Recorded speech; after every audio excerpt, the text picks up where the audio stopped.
36வது ஸ்லோகம். ஆராதயேன் மகேஷானீம் சச்சிதானந்தரூபிணீம் தன்மாயா குணதச்சன்னம் ஜெகதேதக்ஷராஜரம். சச்சிதானந்த ரூபிணியாயிருக்கிற மகேஸ்வரிய ஆராதிக்கணும். அந்த மகேஸ்வரி தேவியோடு மாயாகுணம் அசையறதும் அசையாததுமான இந்த பிரபஞ்சத்துல எல்லா இடத்திலையும் பறந்து கிடக்கு. 37வது ஸ்லோகம்.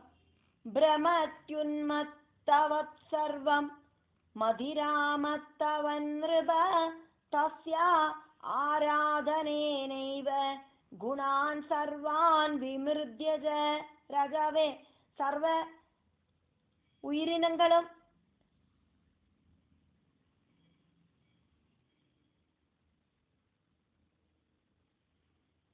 லஹரி சாதனங்களால உன்மத்தமான மாதிரி மதிச்சா மாதிரி சுற்றி திரியறது.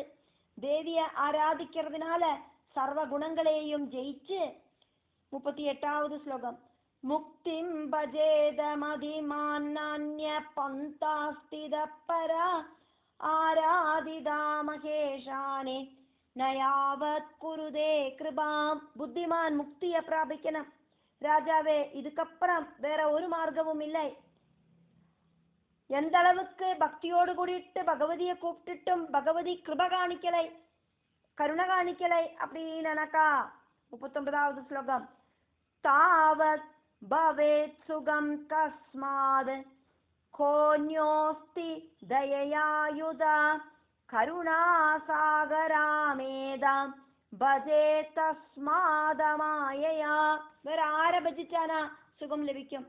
அம்பாளை கூப்பிட்டுட்டு அம்பாள் கருணையோடு கூடிட்டு பார்க்கலை அப்படின்னா வேற ஆர பஜிச்சாலாக்கும் சுகம் அப்படிங்கிறது கிடைக்கும்.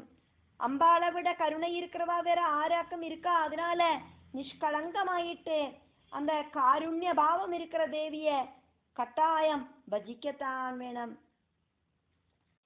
39வது ஸ்லோகம்.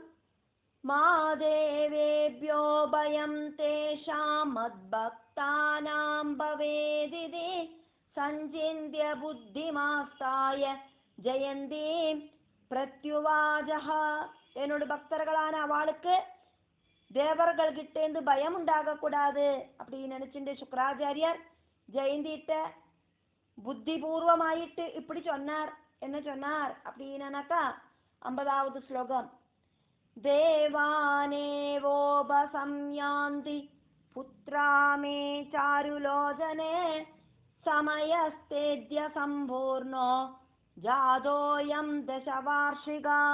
ஏ அழகி, நான் உங்கூட 10 வருஷம் சந்தோஷமா வாழ்ந்துட்டேன். உங்ககிட்ட சத்தியம் பண்ணி கொடுத்த மாதிரி 10 வருஷ காலம் உங்கூட வாழ்ந்து முடிச்சுட்டேன். 10 வருஷம் இப்போ கம்ப்ளீட் ஆயாச்சு. என்னோட சிஷ்யர்கள் எல்லாம் இப்போ தேவர்களை சரணம் பிராபிச்சிருக்கா. அவளை காப்பாத்தணும். 40வது ஸ்லோகம். யஸ்யாஸ்து பஜனேனைவ ஜீவன் முக்தத்வமஷ்ணுதே மானுஷ்யம் துர்லபம் பிராப்ய சேவிதான மகேஸ்வரி. அம்பாளை சேவிக்கிறதுனாலேயே ஜீவன் முக்தாவஸ்தை பிராபிக்கலாம். துர்லபமான மனுஷ ஜென்மம் கிடைச்சிட்டு அம்பாளை சேவிக்கலை அப்படின்னாக்கா 41வது ஸ்லோகம். நிஸ்ரேணிகாக்ராத் பதிதா அத இத்யேவ வித்மஹே அஹங்காராவ்ருதம் விஸ்வம் குணத்ரய சமன்விதம். கோணியோடு மேலேந்து கீழே விழவனாக்கும் அவன் அப்படின்னு இங்க நினைக்கப்படுறது. அகங்காரம் முத்தி போன இந்த பிரபஞ்சத்துல 3 குணங்கள் இருக்கிறதும். 42வது ஸ்லோகம். அசத்யேனாபி சம்பந்தம் முச்யதே கதமன்யதா ஹித்வா சர்வம் தத சர்வை சம்சேவ்யா புவனேஸ்வரி. உண்மையில்லாத விஷயங்களோடு பந்தப்பட்டுமாக்கும் இந்த உலகம் இருக்கு. அது வேற ஒரு விதத்திலையும் முக்தமாகாது. அம்பாளை சேவிக்கிறதுனால மட்டும்தான் அந்த பிரபஞ்சத்திலேருந்து விடுதலை அப்படிங்கிறது உண்டாகும். அதனால எல்லாரும் அம்பாளை கட்டியா சேவிக்கணும். மற்ற எல்லாத்தையும் விட்டுட்டு அம்பாளை கெட்டியா பிடிச்சுக்கணும்.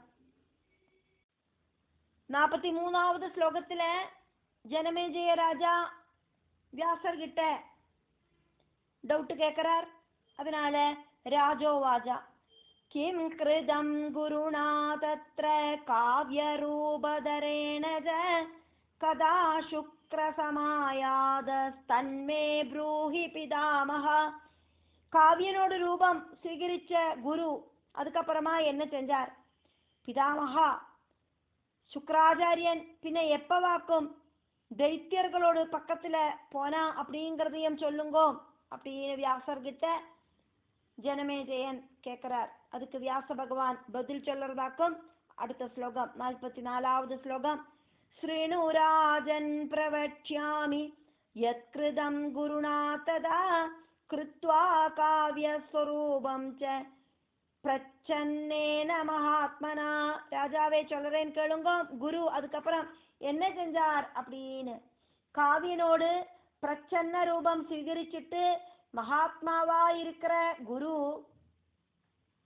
என்ன பண்ணினார் அப்படிங்கிறத சொல்றேன். 45வது ஸ்லோகம். குருணா போதிதா தைத்யா மத்வா காவ்யம் ஸ்வகம் குரும் விஸ்வாசம் பரமம் கிருத்வா பபூவுஸ்தன்மயா சதா. குரு அசுரர்களை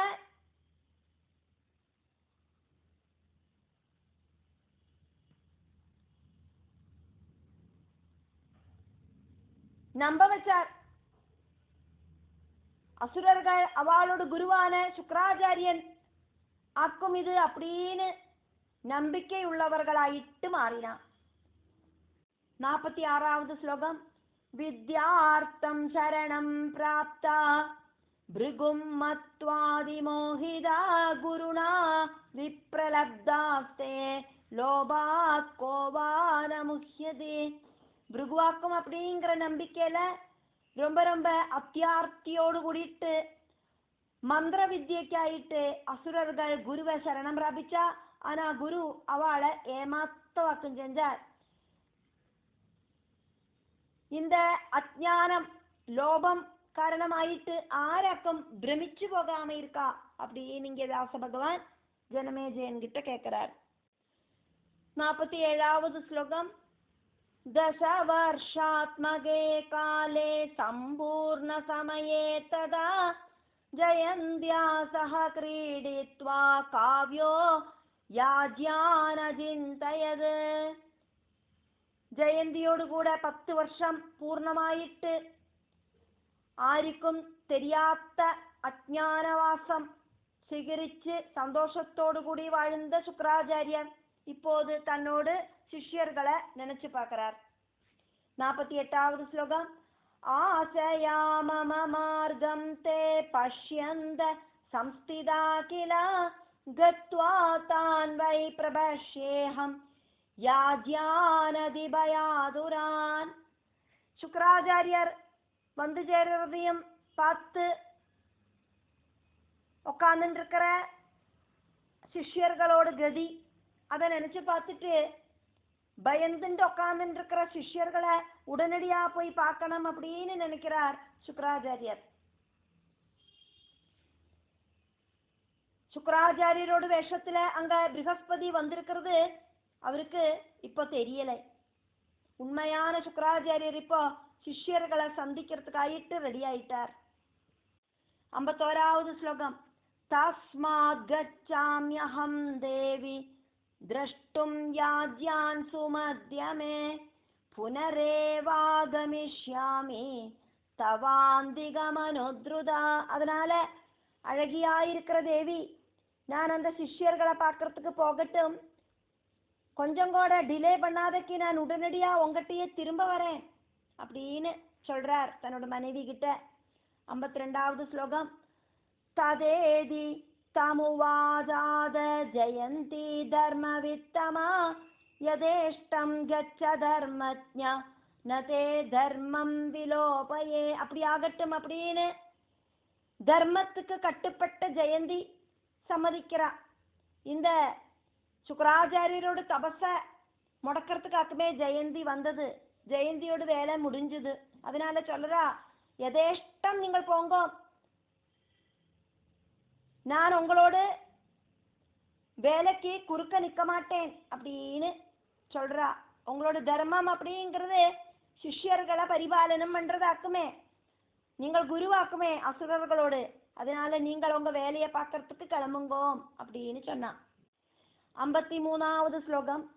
தச்ருத்வா வஜனம் காவ்யோ ஜகாமத்வரிதஸ்ததா அபஷ்யத்தானவானாம் ச பார்ஷ்வே வாஜஸ்பதிம் ததா.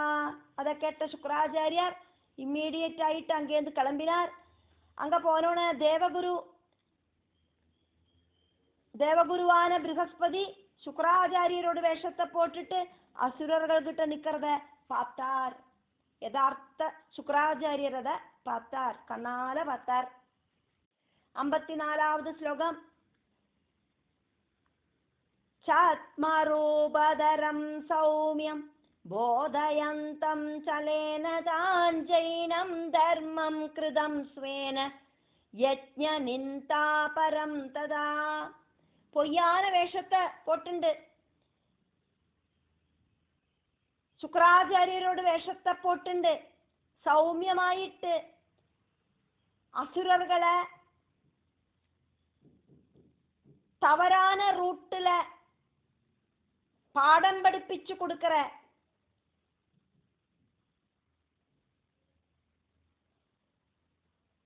ப்ரஹஸ்பதிய சுக்கராச்சாரியர் பார்த்தார். யஜ்ஞங்களை நிந்திக்கிறதும் சுக்கராச்சாரியர் ஐட்டு வேஷம் போட்டுட்டு வந்திருக்கிற ப்ரஹஸ்பதி நிர்மிச்சதுமான ஜெயின தர்மங்களை சொல்லி கொடுத்துட்டு இருந்தார். கபட வேஷம் போட்டுண்ட ப்ரஹஸ்பதி அதை பார்த்தார் சுக்கராச்சாரியர். 55வது ஸ்லோகம்.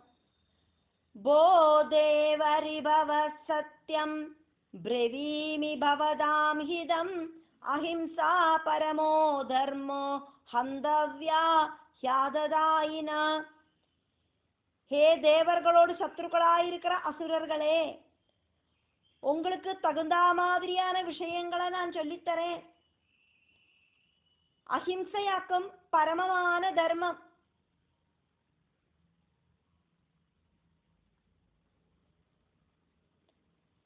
கொல்லறதுக்கு வரவாழக்கூடியும் திரும்ப கொல்லக்கூடாது, உபதிரவிக்க கூடாது இப்படின்னு படிப்பிச்சுட்டு இருந்தார் ப்ரஹஸ்பதி சுக்கராச்சாரியரோட வேஷத்தை போட்டுண்டு அந்த அசுரர்களை. 56வது ஸ்லோகம்.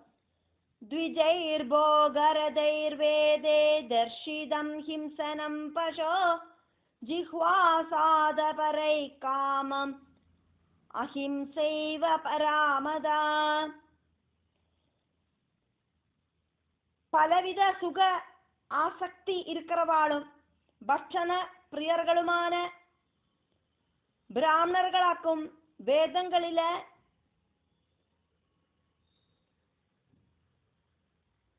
பசு ஹிம்சைய புகழ்த்தி பாடுறா.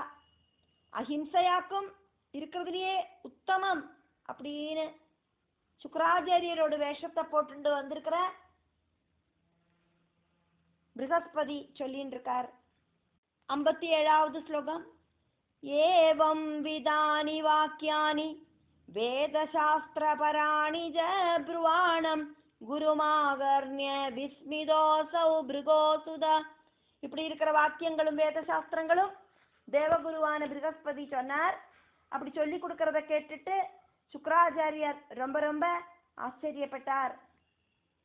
58வது ஸ்லோகம். சிந்தயாமாச மனசா மம த்வேஷ்யோ குரு கில வஞ்சிதா கில தூர்த்தேன யாஜ்யாமே நாத்ர சம்சயா.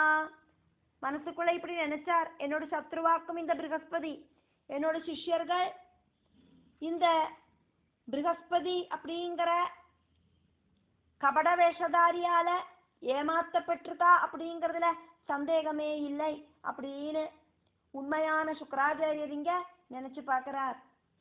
59வது ஸ்லோகம். திக்லோபம் பாபபீஜம் வை நரகத்வாரமூர்ஜிதம் குருரப்யமிருதம் ரூதே பிரேரிதோ ஏன பாப்மனா. கஷ்டம். பாபத்துக்கு முதல் வித்து அப்படிங்கிறது இந்த லோபமாக்கும். நரகத்துல போறதுக்கான கதவும் இந்த லோபம்தான். பாப பிரேரிதனாயிட்டு தேவகுருவா இருக்கிற ப்ரகஸ்பதி கூடியும் இப்படி பொய் பேசின்னு இருக்காரே அப்படின்னு சுக்கராச்சாரியர் நினைக்கிறார். அசுரகுருவான சுக்கராச்சாரியர் நினைச்சு பார்க்கிறார். 60வது ஸ்லோகம். பிரமாணம் வஜனம் யஸ்ய சோபி பாகண்டதாரகா குரு சுராணாம் சர்வேஷாம் தர்மசாஸ்திர பிரவர்த்தகா. ஆரோடு வாக்காக்குமோ பிரமாணமாயிட்டு ஸ்வீகரிக்கப்படுறது. அப்படி இருக்கிற சாத்விகனான அவனும் வேதங்களை நிந்தை பண்றவனாயிட்டு இருக்கானே அந்த குருவாகட்டும் சகல தேவர்களோடும் ஆச்சாரிய ஸ்தானத்தில் இருக்கான். தர்மசாஸ்திர பிரவர்த்தகனாகவும் இருக்கானே அப்படின்னு சுக்கராச்சாரியர் இங்க நினைச்சு பார்க்கிறார். 61வது ஸ்லோகம். கிம் கிம் நலபதே லோபான் மலினீகிருதமானசா அந்யோபி குருரப்யேவம் ஜாத பாகண்ட பீடிதா. குருகோடியும் இப்படி வேத நிந்தகனாய் தீர்ந்தானா இந்த லோபத்தால மலினமான சித்தம் இருக்கிறவாளோடு காரியம் வேற தனியா சொல்லவா வேணும். அவ இனி என்னெல்லாமாக்கும் செஞ்சு கூட்டுவா. 62வது ஸ்லோகம். சைலூஷேஷ்டிதம் சர்வம் பரிகிருஹ்ய திஜோத்தமா வஞ்சயத்யதி சம்மூடான் தைத்யான் யாஜ்யான் மமாப்யசௌ. இந்த பிராமண உத்தமன் ப்ரகஸ்பதி ஒரு நடிகன மாதிரி எல்லாத்தையும் இப்படி அபிநயிக்கிறான். எத்தனை நன்னாவாக்கம், என்ன மாதிரியே ஆக்ட் பண்றான்.